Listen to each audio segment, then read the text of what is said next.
Kejaksaan Tinggi Sulawesi Selatan menetapkan Haris Yassin Limpo sebagai tersangka dugaan kasus korupsi PDAM Makassar. Penetapan tersangka diumumkan di kantor Kejati Sulsel Makassar Selasa, 11 April 2023, siang. Haris Yassin Limpo adalah mantan Direktur Utama PDAM Kota Makassar. Selain Haris YL, Kejaksaan juga menetapkan tersangka mantan Direktur Keuangan PDAM Makassar, Irawan Abadi. Kasih Penkum Kejati Sulsel Soetarmi mengatakan, kerugian negara mencapai 20 miliar rupiah lebih. Teman-teman media, udah Pak. Bismillahirrahmanirrahim. Assalamualaikum warahmatullahi wabarakatuh. Selamat sore dan salam sejahtera untuk kita semua. Yang bagi yang berpuasa, selamat menjalankan ibadah puasa.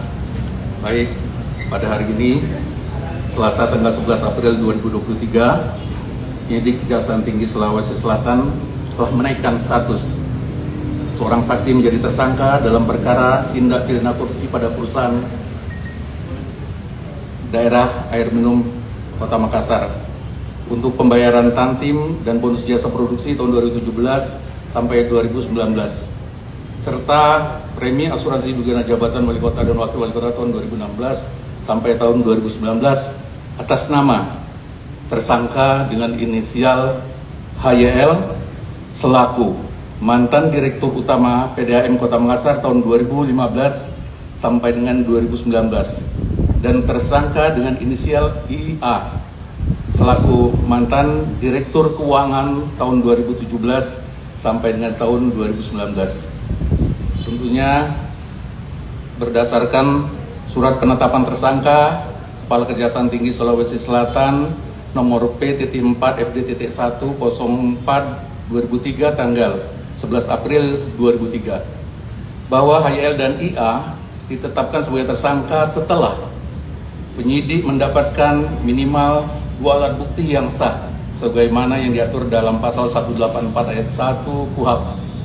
Selanjutnya setelah HYL dan IA ditetapkan sebagai tersangka, penyidik selanjutnya melakukan pemeriksaan kesehatan dan oleh tim dokter dinyatakan sehat dan juga tidak dalam keadaan terkena COVID-19.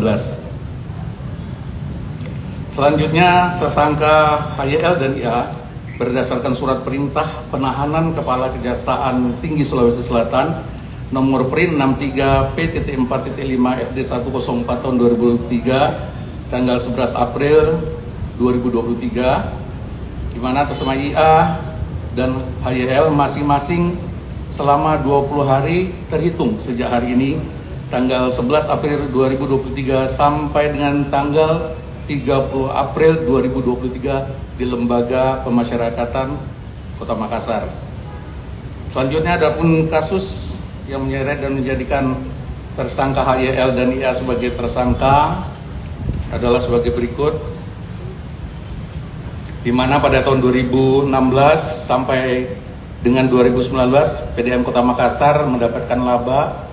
Untuk menggunakan laba tersebut, dilakukan rapat direksi yang disetujui oleh Dewan Pengawas, kemudian ditetapkan oleh Wali Kota.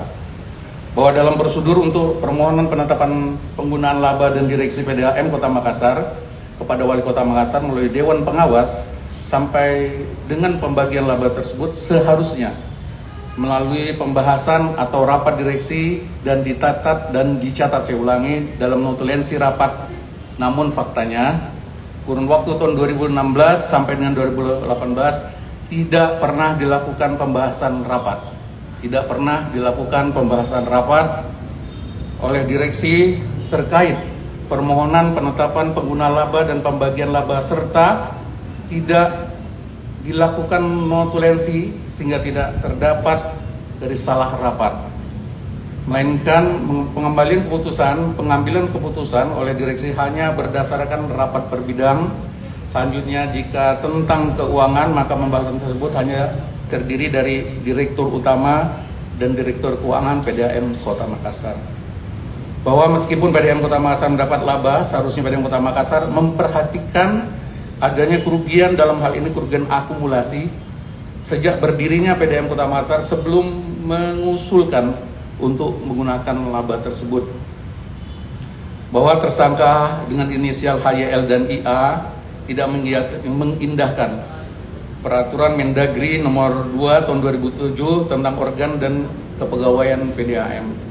Namun juga melanggar Perda 06 Tahun 1974 dan PP 54 Tahun 2017. Oleh karena beranggapan bahwa pada tahun berjalan kegiatan yang diusahakan memperoleh laba sedangkan akumulasi kerugian bukan menjadi tanggung jawabnya, melainkan menjadi tanggung jawab direksi sebelumnya, sehingga mereka berhak untuk mendapatkan untuk pembayaran tantim dan bonus jasa produksi yang merupakan satu kesatuan dalam penggunaan laba yang diusulkan.